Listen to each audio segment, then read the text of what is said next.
And to discuss this further, I'm joined in the studio by Huseyinoglu. He's an assistant professor at Trakya University in Edirne, and human rights activist Bashy Quraishy. He's the Secretary General of the European Muslim Initiative for Social Cohesion.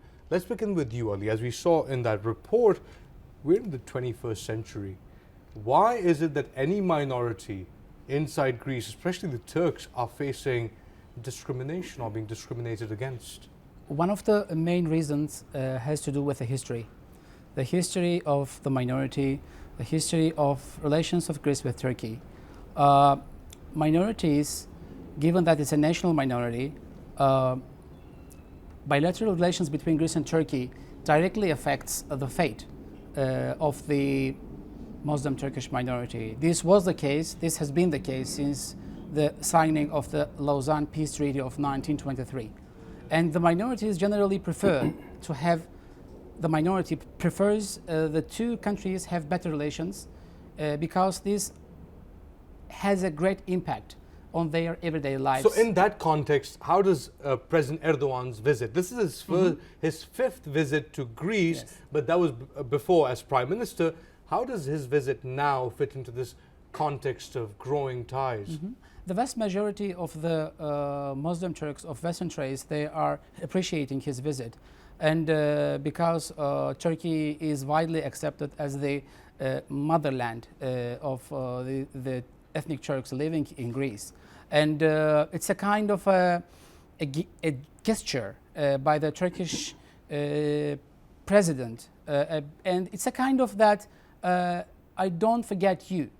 I come to Greece, but I don't also forget you because you are my co-ethnies, you are my co-religionists, and it has a more symbolic meaning. I mean, I don't believe that the many minority-related problems are likely to solve in the coming future. I mean the fundamental ones. But yet, it has a very robust symbolic meaning for the minority that the president of the motherland Turkey is there and is not forgetting you during his visit of Greece. Well, that might be one of the intentions for Erdogan's visit, but yes. If you look at broadly, Greece is one example, and over the past few years, Greeks have had to contend with tens of thousands, hundreds of thousands of people coming on their shores, some staying back, a lot moving on, but this is kind of endemic of Europe as well, of what's happening in Europe, isn't it, Bashy? What is happening in Greece now is a little model of what is happening in Europe all over. I would say all over West, but let's say Europe because I live in Europe, I work there. In 70s, when ethnic minorities, including Turks, went to Europe to work as migrants, they were called migrants. Then they became guest workers, then they became foreign workers, then they became immigrants. Today, the word Muslim is used for everybody. There is no talk of nationality, no talk of ethnicity. You're not a Turk, you're not a Bosnian, you're a Muslim. Today in Europe, when you see media, for example, you only see pictures of men praying in the mosques and women with niqabs. This is a typical picture how Islam and Muslims are presented. So I understand very well the issues Greece, Spain, Italy has. The idea of this undesired other has also gone through some sort of transformation, hasn't it? As Bashy was mentioning, now everyone's being lumped in as either an African or a Muslim in Europe, or to some extent. Yeah. But the Turkish experience has been different, hasn't it, Ali? They went in as migrant workers. They're held up as an example of integration, of proper integration, especially in places like Germany. So tell us about that experience. In the context of Greece, they have minorities at the one side and immigrants at the other. When we talk about the Turkish minority of Western Thrace, we are talking about one of the native, autochthonous communities all over Europe. They are one of the oldest, and they have been living there for centuries, for more than 6th century, even before Greece, Western Thrace became a part of Greece.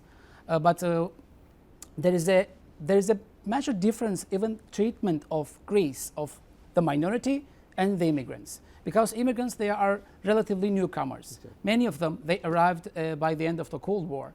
And many of them, they have to work at the at the lowest wage jobs, levels, and they are really very difficult for them to integrate because they are newcomers. They have just arrived, and they are generally, many of them, they are unwanted people that their integration is quite painful, and it will take too much time. But the point with the Muslim Turkish minority is that because they have been living there for decades, they are Thracian in terms of history.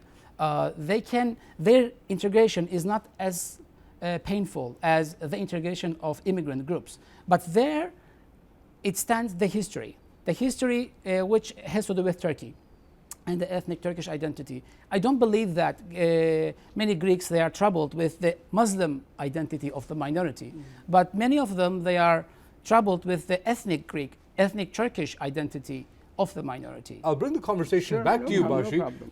You've lived in Europe for decades. How has that immigrant experience changed for you in your eyes and through your eyes for others? What I would like very much, honestly, is that we are here, we are not going anywhere, and that Europeans have to understand. The world has changed now. It is much more cosmopolitan. Europe needs Turkey and other countries more than we need them. So as long as we are there, we are not going anywhere. And this thing has to come in the head of many Europeans, that we are not aliens, that we didn't fall from the moon or from the Mars. Many of our people were born there. They have French citizenship, they have Danish citizenship, they are Turkish, UK citizenship. And as soon as we are accepted as equal partners, the better would be for the society. Ali Huseyinoglu, Bashy Quraishy, thank you so much. Thank you for inviting.